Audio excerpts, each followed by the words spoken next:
ശിവലിംഗം എന്ന ശബ്ദം സംസ്കൃത പദമാണെന്ന് അറിഞ്ഞുകൂടാ. ലിംഗം എന്ന് പറഞ്ഞാൽ അവർക്ക് ആകെ അറിയാവുന്നത് പ്രത്യുൽപാദന അവയവം അല്ലേ, അതാണ്. അപ്പോൾ എൻ്റെ ചോദ്യം, സ്കൂളിൽ പഠിച്ചില്ലേ പുല്ലിംഗം, സ്ത്രീലിംഗം, നപുംസകലിംഗം, ഈ 3 കൂട്ടർക്ക് ലിംഗം ഉണ്ടോ? എനിക്ക് വാക്കുകൊണ്ട് പറഞ്ഞ് ഫലിപ്പിക്കാൻ പറ്റില്ല, എഴുതി ഫലിപ്പിക്കാൻ പറ്റില്ല, ചൂണ്ടിക്കാണിക്കാൻ പറ്റില്ല. ഇതാണ് ഈശ്വരൻ എന്ന് പറയാൻ പറ്റില്ല. മനുഷ്യൻ എഴുതിയതും പറഞ്ഞതുമായ വാമൊഴിയും വരമൊഴിയുമായ ചരിത്രങ്ങൾക്കും വേദങ്ങൾക്കും ഒക്കെ അതീതമായി നിൽക്കുന്ന ശക്തിയാണ് ശിവം എന്ന് വിളിക്കുന്നത്.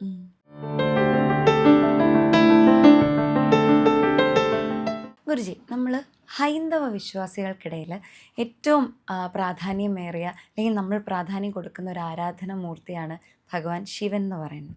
അപ്പോൾ ശിവനെ നമ്മൾ ആരാധിക്കുന്നത് ശിവലിംഗം ആണ് നമ്മൾ ആരാധിക്കപ്പെടുന്നത്. പക്ഷേ ഈ ശിവലിംഗത്തിൻ്റെ ആ ഒരു ഇത് പലർക്കും, മിക്ക ആളുകളുടെ ഇടയിലും, എന്തിനും നമ്മൾ ഹൈന്ദവ വിശ്വാസികൾക്കിടയിൽ പോലും ഒരു തെറ്റിദ്ധാരണ, അതായത് ഒരു ജനനേന്ദ്രിയം നമ്മൾ ആരാധിക്കുന്നു, അത്തരത്തിലുള്ള സംസ്കാരത്തെ പറഞ്ഞാക്ഷേപിക്കുന്നു എന്ന് തന്നെ പറയാം. ആ രീതിയിലുള്ള സംസാരങ്ങൾ പോകുന്നുണ്ട് ഈവൻ നമ്മുടെ ഇടയിൽ പോലും. അപ്പോൾ ശരിക്കും അത്തരത്തിൽ എന്താ പറയുക, ഒരു ആക്ഷേപപരമായിട്ടുള്ള ഒരു കാര്യമാണോ, അല്ലെങ്കിൽ എന്താണ് അതിൻ്റെ ഒരു സത്യാവസ്ഥ? ഇത് ഒന്നാമത്തെ പ്രശ്നം എന്ന് വെച്ചാൽ ആളുകൾക്ക് സംസ്കൃതം അറിഞ്ഞുകൂടാ. ഇപ്പോൾ 99% ആളുകൾ മര്യാദയ്ക്ക് സംസ്കൃത ഭാഷ അറിഞ്ഞുകൂടാ.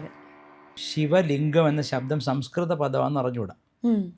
ലിംഗം എന്ന് പറഞ്ഞാൽ അവർക്ക് ആകെ അറിയാവുന്നത് പ്രത്യുൽപാദന അവയവം അല്ലേ, അതാണ്. അപ്പോൾ എൻ്റെ ചോദ്യം, മലയാള വ്യാകരണം അറിയാലോ, സംസ്കൃതം അറിയില്ലെങ്കിൽ. ഇപ്പോൾ സ്കൂളിൽ പഠിച്ചില്ലേ പുല്ലിംഗം, സ്ത്രീലിംഗം, നപുംസകലിംഗം, ഈ 3 കൂട്ടർക്ക് ലിംഗം ഉണ്ടോ? സ്ത്രീലിംഗം, സ്ത്രീക്ക് ലിംഗം ഉണ്ടോ?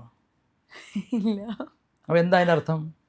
ലിംഗം എന്ന് പറഞ്ഞാൽ സൂചിപ്പിക്കുന്നത്, അടയാളപ്പെടുത്തുന്നത്, കുറിക്കുന്നത് ആണ്. തമിഴ് അപാരമായ ഭാഷയാണ്. തമിഴിൽ എന്താ പറയുക, പെൺകുറി, ആൺകുറി.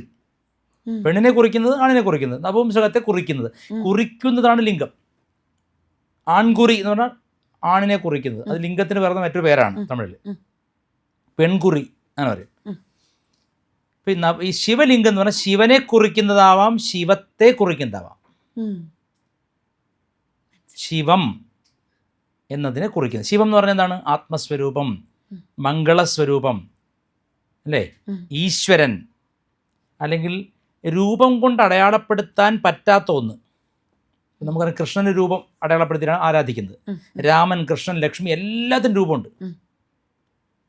രൂപമില്ലാതെ ആരാധിക്കുന്ന ഒന്നാണ് ശിവൻ. ഏത് പേരിട്ടാലും ലിംഗത്തിൽ ആരാധിക്കുന്നത്. എന്താ കാരണം?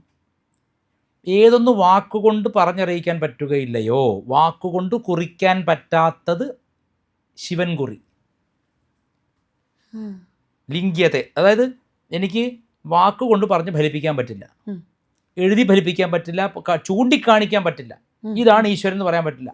സർവവ്യാപിയായ ഒരു ചൈതന്യത്തെ ഞാൻ എന്ത് പറഞ്ഞാലും അത് പൂർണ്ണമായിട്ടും തൃപ്തിയാവില്ല. ആവും. ഞാൻ പായസം കഴിച്ചു, എങ്ങനെ ഉണ്ടായിരുന്നു പായസം? അസ്സലായി, ഗംഭീരായി, നന്നായി എന്നൊക്കെ അല്ലാതെ എങ്ങനെയാ പറയാം? അപ്പോൾ എക്സാക്റ്റ് രുചി എനിക്ക് കൺവേ ചെയ്യാൻ പറ്റില്ല. ഏതൊരു ശിവനെയാണോ സ്വാനുഭവത്തിലൂടെ മാത്രം ഉൾക്കൊള്ളാൻ പറ്റുന്നത്, അറിഞ്ഞു കഴിഞ്ഞാൽ പറയാൻ പറ്റാത്തത്, അറിഞ്ഞു കഴിഞ്ഞാൽ പറയാൻ പറ്റില്ല. അതുകൊണ്ട് പണ്ട് പറയും, അറിഞ്ഞവൻ പറഞ്ഞില്ല, പറഞ്ഞവൻ അറിഞ്ഞില്ല അല്ലേ. അപ്പോൾ വാക്കുകൊണ്ട് കുറിക്കാൻ പറ്റാത്തത് ആണ് ശിവൻ കുറി. ശിവൻ കുറിയാണ് ശിവലിംഗം. കുറിയുടെ പറയില്ലേ, എന്താ അത്? കുറിക്കുന്നതാണ്. എന്നുവെച്ചാൽ എന്നെ കണ്ടാൽ എന്തറിയാം, നെറ്റിയിൽ കുങ്കുമം, ശാക്തേയനാണ്, ശാക്തേയൻ്റെ കുറി സൂചിപ്പിക്കുന്നത്. വൈഷ്ണവരെ യു കുറി, വൈഷ്ണവനാണ്, വൈഷ്ണവനെ സൂചിപ്പിക്കുകയാണ്. ഭസ്മം ശൈവനെ ഇങ്ങനെ ഓരോ കുറിയാണ്. അപ്പം ഇത് നമ്മൾ കുറിക്കുന്നതാണത്. ശിവലിംഗം എന്ന് പറഞ്ഞാൽ what you can't express in words, what you can't denote by explaining, describing, beyond all your explanations is Shiva. അപ്പോൾ അതിൻ്റെ അർത്ഥം എന്താണ്? വാക്കുകൊണ്ട് ദേവതകളെ കുറിക്കുന്ന ഗ്രന്ഥത്തിൻ്റെ പേരാണ് വേദം, അല്ലെങ്കിൽ മന്ത്രശബ്ദങ്ങളെ ആണ് വേദം. വേദാതീതൻ എന്നർത്ഥം. വേദം വാക്കാണ്, എക്സ്പ്രസ്ഡ് നോളജാണ്. ആ എക്സ്പ്രസ്ഡ് നോളജിനും ബിയോണ്ട് ദാറ്റ് എന്തുണ്ട്? അത് മനുഷ്യൻ പറയാൻ പറ്റില്ല, അനുഭവിക്കാൻ പറ്റും. ഉപ്പുപാവ കടൽ അളക്കാൻ പോയതുപോലെ. ഉപ്പ് പാവ കടൽ അളക്കാൻ പോയാൽ എന്താ സംഭവിക്കുക? അലിഞ്ഞു പോവും. അറിയാൻ പറ്റാത്തതും അലിയാൻ പറ്റുന്നതുമായതാണ് ശിവം. You can merge in that deeply. You can be one with it. You can say Shivoham, Shivoham, you can say. But that is an experience. You cannot describe it in words. You cannot pass it on to other persons. അപ്പോൾ നിങ്ങൾ എന്ത് ചെയ്യും? അതിനെ സൂചിപ്പിക്കാൻ ഒരു അടയാളം വേണം. മനസ്സിലായില്ലേ? ഇപ്പോൾ കൃഷ്ണൻ, യശോദ വളർത്തിയ ദേവകീ പുത്രനായ കൃഷ്ണനെ കാണിക്കാൻ കൃഷ്ണൻ്റെ ത്രിഭംഗനായ 3 ഒടിവോടുകൂടി ഓടക്കുഴം പിടിച്ച് നിൽക്കുന്ന ഒരു രൂപം വരയ്ക്കാം. Because he was A historical person. ചരിത്ര പുരുഷനാണ് കൃഷ്ണൻ. രാമൻ ചരിത്ര പുരുഷനാണ്, രാവണനും ചരിത്ര പുരുഷനാണ്, അല്ലേ? ആണല്ലോ. ശിവൻ ചരിത്ര പുരുഷനല്ല, ഈശ്വരനാണ്. മനുഷ്യൻ എഴുതിയതും പറഞ്ഞതുമായ വാമൊഴിയും വരമൊഴിയുമായ ചരിത്രങ്ങൾക്കും വേദങ്ങൾക്കും ഒക്കെ അതീതമായി നിൽക്കുന്ന ശക്തിയാണ് ശിവം എന്ന് വിളിക്കുന്നത്. ശിവം എന്നത് നിഷ്കള ബ്രഹ്മം എന്ന് പറയും. രൂപമില്ലാത്ത മായയ്ക്ക് അതീതനായിട്ടുള്ള അധീശമായിട്ടുള്ള രൂപം. അത് രൂപമല്ല, അത് അനുഭവമാണ്. ഇപ്പം ഞാൻ ഉദാഹരണം പറയാം. ഇപ്പം എല്ലാ യോഗിമാരെ പറ്റി ഒരു കാര്യം പറയാം. യോഗം സംഭവിച്ചാൽ വെളിച്ചം കാണുക, അതിശക്തമായ വെളിച്ചം വെച്ചാൽ വെളിച്ചത്തിൻ്റെ കടൽ. അത് നാരായണ ഗുരുസ്വാമി എഴുതിയിട്ടുണ്ട് അതിനെപ്പറ്റി. തട്ടൊപ്പം പൊന്തി പെരുവെള്ളം പോലെ വെളിച്ചം ഇങ്ങനെ കയറി ആ യോഗിയെ വിഴുങ്ങിക്കളയുന്നതാണ്. അതിന് ലിംഗരൂപമാണ് പ്രപഞ്ചത്തിൻ്റെ മൊത്തം മിനിയേച്ചറാണ്. നാസ 2015 ഒരു പിക്ചർ, അതായത് അവർ ഡ്രോയിങ് പുറപ്പെടുവിച്ചു. അതായത് ഭൂമിയുടെ അല്ല, യൂണിവേഴ്സിന് ഒരു രൂപം ഉണ്ട് എങ്ങനെയായിരിക്കും. അത് കറക്റ്റ് ഒരു സിലിണ്ടറിക്കൽ ഷേപ്പാണ്, ഒരു കോഴിമുട്ട പോലെയാണ്. അത് ഒരു അമ്പലത്തിൽ ഇങ്ങനെ പ്രതിഷ്ഠിച്ചാൽ എങ്ങനെ ഉണ്ടാവും? പകുതി. അത് ശിവലിംഗമാണ്. അപ്പോൾ Shivalingam is a miniature of the universe. പ്രപഞ്ചത്തിൻ്റെ മിനിയേച്ചറാണ്. By worshipping Shiva you are worshipping each atom in this universe. ഏതാണ് ശിവനല്ലാത്തത്? തെരുവുപട്ടിയും ശിവൻ തന്നെ, ഭ്രാന്തനും ശിവൻ തന്നെ, യോഗിയും ശിവൻ തന്നെ, കള്ളനും ശിവൻ തന്നെ. തസ്കരാണാം പതകേ നമഃ വേദത്തിലുണ്ട്. തസ്കരന്മാരുടെ പതി, പഥികന്മാരുടെ പതി, ചെടികളുടെ പതി, വൃക്ഷങ്ങളുടെ പതി, സകല ശ്രീരുദ്രമന്ത്രം. വേദത്തിലെ ഏറ്റവും പ്രസക്തമായ മന്ത്രമാണ് ശ്രീരുദ്രമന്ത്രം. ശ്രീരുദ്രമന്ത്രം എന്ന് പറഞ്ഞാൽ വേദത്തിൻ്റെ ക്വിൻറ്റെസൻസാണ്. ആ ചതുർവേദങ്ങളുടെ നടുവിൽ വരുന്ന ശ്രീരുദ്രത്തിൻ്റെ ഒത്ത നടുവിലാണ് ഓം നമഃശിവായ ശിവതരായ ച ഓം നമഃശിവായ മന്ത്രം വരുന്നത്. സോ ഓം നമഃശിവായ എന്ന് പറഞ്ഞാൽ വേദത്തിൻ്റെ ഹൃദയം മിടിപ്പാണ്. If Sri Rudram can be compared as the heart to the heart of Veda, Om Namah Shivaya is the heart beat. അപ്പോൾ ഓം നമഃശിവായ ജപിച്ചാൽ അത് വേദം മുഴുവൻ ജപിച്ചതിൻ്റെ ഫലമാണെന്നാണ്. പഞ്ചാക്ഷരിയിൽ അടങ്ങാത്ത വിദ്യയില്ലെന്നാണ്. പഞ്ചാക്ഷരി ഷഡ്കർമ്മങ്ങൾ ഉപയോഗിക്കും. മാരണം, സ്തംഭനം, ഉച്ചാടനം, വശ്യം, മോഹനം ഒക്കെ ഉപയോഗിക്കും. എല്ലാത്തിനും ഉപയോഗിക്കും. ഓർഡർ മാറി വരും. തന്ത്രത്തിൽ, വേദത്തിൽ, വൈദിക രീതിയിലും തന്ത്രരീതിയിലും യൗകിക രീതിയിലും സിദ്ധമാർഗത്തിലും എല്ലാ മാർഗത്തിലും ഒരുപോലെ പ്രസക്തിയുള്ള ഒറ്റ മന്ത്രമുള്ളത് ഓം നമഃ ശിവ പഞ്ചാക്ഷരിയാണ്, ശിവപഞ്ചാക്ഷരിയാണ്. അപ്പോൾ ശിവം എന്ന് പറഞ്ഞാൽ യഥോ വാചോ നിവർത്തന്തെ അപ്രാപ്യ മനസാ സഹ എന്ന് വേദം പറയുന്നുണ്ട്. മനസ്സിന് ഒരിക്കലും കണ്ടെത്താൻ കഴിയാതെ, വിവരിക്കാൻ കഴിയാതെ മനസ്സും വാക്കും തോറ്റുമടങ്ങുന്ന ആ തലം, അതിനാണ് ശിവൻ എന്ന് വിളിക്കുന്നത്. അതിനെ കുറിക്കാൻ വേണ്ടി മനുഷ്യൻ കണ്ടെത്തിയ ഒരു ടൂളാണ് ശിവലിംഗം. അതിൻ്റെ ഒരു മിനിയേച്ചറാണ്. It cannot be described.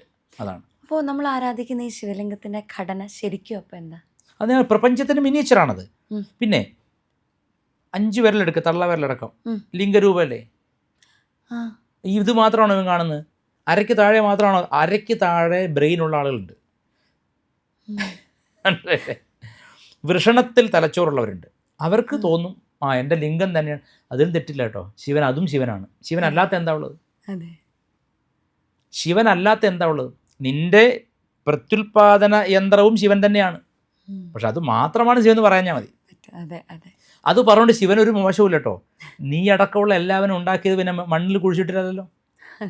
എല്ലാവരോടും ചോദിക്കുകയാണ്, ഇനി പറയുന്നവരോട് ചോദിക്കുകയാണ്, നിങ്ങളെല്ലാം ഉണ്ടാക്കിയത് മണ്ണിൽ വിത്ത് കുഴിച്ചിട്ട് വെള്ളം ഒഴിച്ചിട്ടാണോ? അല്ല, ലിംഗയോനി സംഗമത്തിലൂടെ അല്ലേ. അപ്പോൾ ആ ലിംഗം അത്ര വെറുക്കപ്പെട്ട വസ്തുവാണോ? അല്ല. ഇനി വെറുക്കപ്പെട്ട വസ്തുവാണെങ്കിലും ശിവനെ സംബന്ധിച്ച് കള്ളനും ശിവനാണ്, പോലീസും ശിവനാണ്, നാട്ടിലെ സകലതും, പ്രപഞ്ചം മുഴുവൻ അതാണ്. അതുകൊണ്ടാണ് അതിന് മിനിയേച്ചറായിട്ടാണ് ശിവലിംഗത്തെ ആരാധിക്കുന്നത്. ഇതുപോലെ തന്നെ എനിക്ക് തോന്നുന്നു കാമാഖ്യ എന്ന് പറഞ്ഞിട്ടൊരു ക്ഷേത്രത്തിൽ യോനി. യോനിയാണ് അവിടെ ആരാധിക്കുന്നത് പറഞ്ഞു. അപ്പൊ അതിന്റെ യോനി എന്ന് പറഞ്ഞാൽ ഉൽപ്പത്തി സ്ഥാനം എന്നർത്ഥം. ഉം. യോനി ശബ്ദത്തിനർത്ഥം ഉത്പത്തി സ്ഥാനം. എവിടെ നിന്നാണോ ഒന്ന് പുറപ്പെടുന്നത്, ഒരു സ്രോതസ് പുറപ്പെടുന്ന സ്ഥാനം എന്നർത്ഥമുള്ളൂ. ഉൽപ്പത്തി സ്ഥാനം. വാക്കു പുറപ്പെടുന്നത് വിശുദ്ധി ചക്രമാകുന്ന യോനിയിൽ നിന്നാണ്. സംഗീതം പുറപ്പെടുന്നത് നാഭി ചക്രത്തിൽ നിന്നാണ്, അല്ലേ?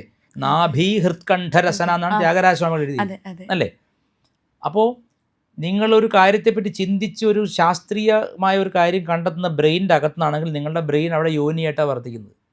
പാട്ടുകാരൻ്റെ നാഭി അവൻ്റെ യോനിയാണ്. സ്ത്രീ ഒരു ശക്തിയെ ഒരു മനുഷ്യനെ പുറത്തേക്ക് പ്രസവിക്കുമ്പോൾ അത് അവളുടെ യോനിയാണ്. യോനി എന്ന് പറഞ്ഞാൽ ഉൽപ്പത്തി സ്ഥാനം എന്നേ അർത്ഥമുള്ളൂ.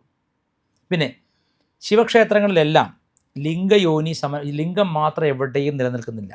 ശിവശക്തിയായുക്തോ എന്ന് ശങ്കരാചാര്യ പറയാൻ കാരണം, എല്ലാ ക്ഷേത്രങ്ങളിലും ശിവലിംഗം മാത്രമല്ല, ശിവലിംഗം എവിടെ ഉറപ്പിച്ചിരിക്കുന്നത്? അതൊരു യോനിയിലാണ്. അതിനാണ് യോനി എന്ന് തന്നെയാണ് പറയുക. യോനി നിലയാ ദേവിക്ക് പേരുണ്ട്.